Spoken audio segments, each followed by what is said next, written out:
Now, how much stop snitching is preached in our community? Now, if we apply that, what would be solved? Rape, murder, all the blood on black crime, the brown on black crime, all of that would be solved. But we don't know God's laws. That's the application that we need in our community in order to get ourselves out of the dead and low-level estate that we're in.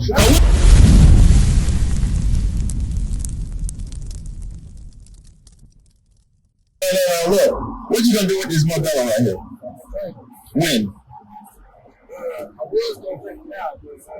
Now listen to what the Bible says. Cause it's pretty early in the morning.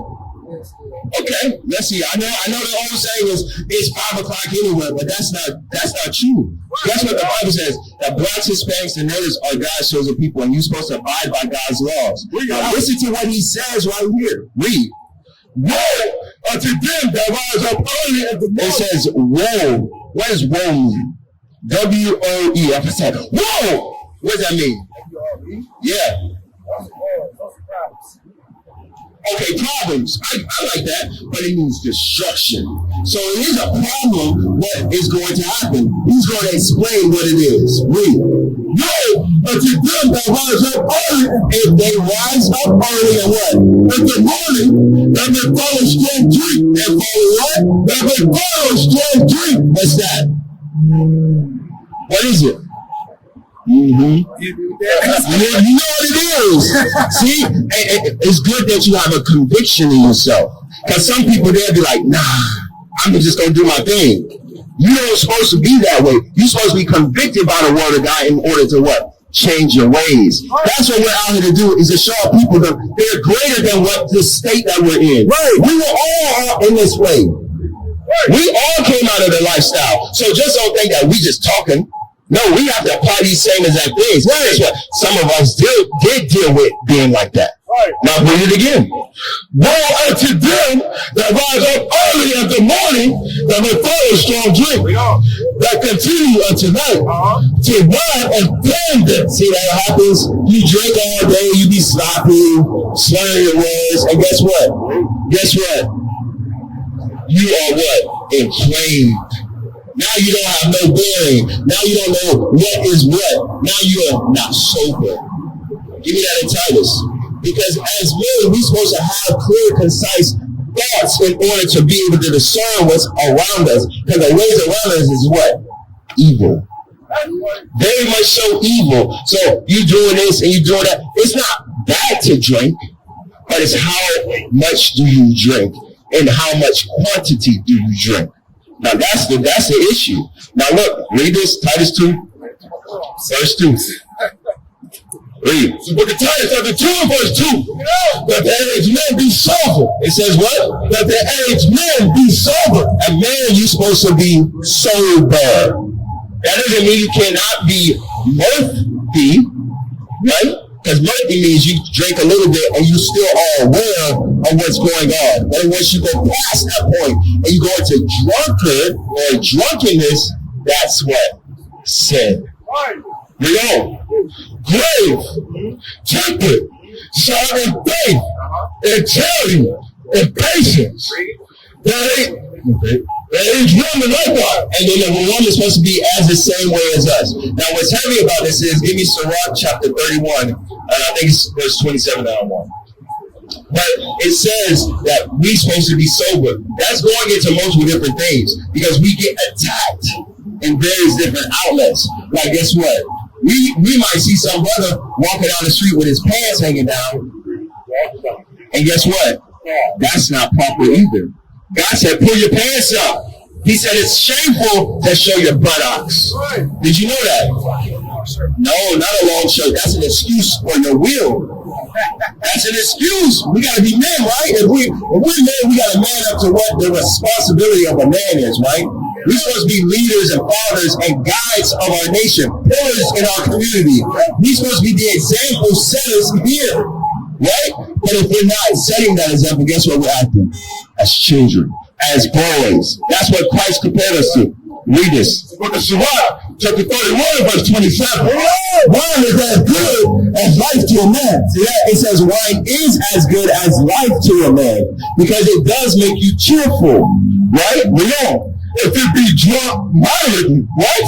If it be drunk moderately, that means not waking up in the morning, I'm gonna give me a 40. Yeah. That's what the Bible is saying. We're supposed to be drinking it moderately. We don't. What life is there to a man, that is what I want. See that even the Bible says, what is life then if you can't even enjoy it with wine? So in other words, you can have it, but drink it how? Moderation. That's moderation. We all. It was made to man glad. It was made to make man glad. See that? It was made to make you glad. We all. Wine doesn't be drunk. And in season, bring the gladness of the heart and cheerfulness of the mind. See, that's what it's supposed to bring. Cheerfulness of your mind. We all. Because guess what? If not, what does it turn into?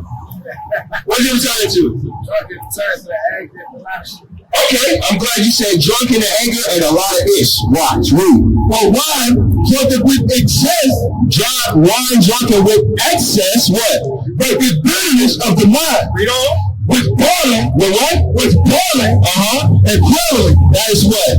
Strife, fighting, going back and forth. That's what you just said. The anger. That's what the Bible is saying. So guess what? You need to put it down and be like, okay, let me only drink 1, 2, and then I'm good because I feel it. But I don't need all of it. We don't. Or guess what? Until you are able to hold yourself, stop. Until you're able to be disciplined and say, you know what, I know what my limit is. But if you continuously at the point of, okay, I'm just going to keep, you're going to go back into your old ways. You got to stop and then be like, okay, let me get myself cleaned up first, and then I have to go back to that once I'm actually sober to be aware of what's going on. We're on. Drunkenness increases the rage of a fool till he offends. It diminishes strength and makes it wounds. Yeah, it says it diminishes strength and makes wounds. That means, guess what? You have mental things inside of you that is going on, right? A lot of times we drink because of our outlook on life. Guess what? It's the same way that people get high. They try to escape the reality of what's going on instead of dealing with the root issue. But when you come out of that non-sober mind, guess what? Those issues still lie right there. Read on. Rebuke not thy neighbor at the wine, and despise him not in his mirth.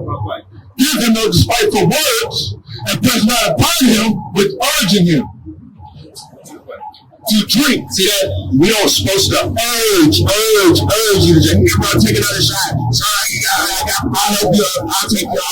No. That's not. That means, guess what? The ones who are doing that around you, they're not in your benefit. That means, guess what? You need to do this. Get Sirach 27 verse 12. But you gotta be able to assess the people who you're with to see if they're on your side, or they're going to tell you right according to the Bible, because that's what we're showing you right here. You got it? Read on. It's a book. It's a book of Sirach, chapter 27, verse 12. If thou be among the indiscreet, observe the time. See that? When you're among the indiscreet, the ones who don't have no discretion, the ones who don't know what the Bible is saying, what? Observe that time. Like, yeah, I'm not going to be around you too much longer because you're not helping me get to where I need to be. You're hurting me. You're being detrimental to me. Read on. But continually among men of understanding, the discourse of fools is irksome. It says, be continually with men of understanding. Now, what is understanding? I'll ask you that. What understanding is to understand their problems, issues, what's going around them. Okay. Like speaks, you have to understand. Like, I said this. Somebody is saying they did this. Let's say they do a promise. They rob letters. Okay. They say that they rob letters. Rob for the family. Okay. Selfishness, I didn't get it. You can understand, but that's not still correct though. Right? But you did what? You did still. Hold up. Hold this. Hold that. Go to Leviticus 5:1. I'm going to show you something, the law, what God says about it. And then I'm going to show you what the understanding is. Because we must know that how we operate in everyday life is right out of the Bible. This is how we're supposed to be operating. What you're saying is correct, but you're doing it out of what? Without any guidance. The Bible is the guide. That's right. That's the guide. Now watch what it says. Read. It's the book of Leviticus chapter 5 verse 1. And if a soul sin, it says if our soul sin, that means they're going to break God's commandments. They're breaking God's commandments. So in a case where we're just talking about like being drunk or stealing, thou shalt not steal. If you go and steal, you broke God's commandments. Okay? That's what sin is. Breaking God's commandments. Read. And here's the voice of swearing. And there's a witness, whether he has sinned. It says if you're a witness, whether you sin or know of it, or you know of it, if you do not utter it, if you don't tell, then he shall bear his iniquity. That sin is upon you. Right. Regardless if you broke it or not. But guess what? You know it. It's on you. Now, how much stop snitching is preached in our community? Now, if we apply that, what would be solved? Rape?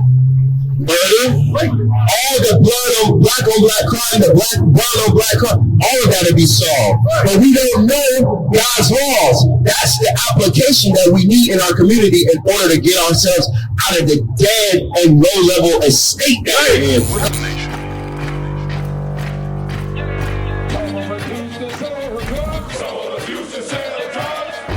Nation is men leading by example.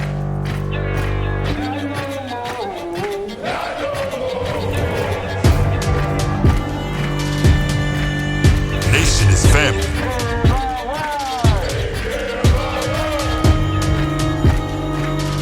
Nation is community. Nation is children with role models.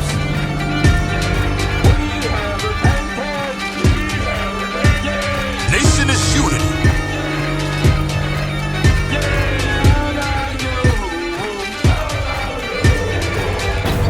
Nation is you. And finally, my brethren, be strong in the Lord. His word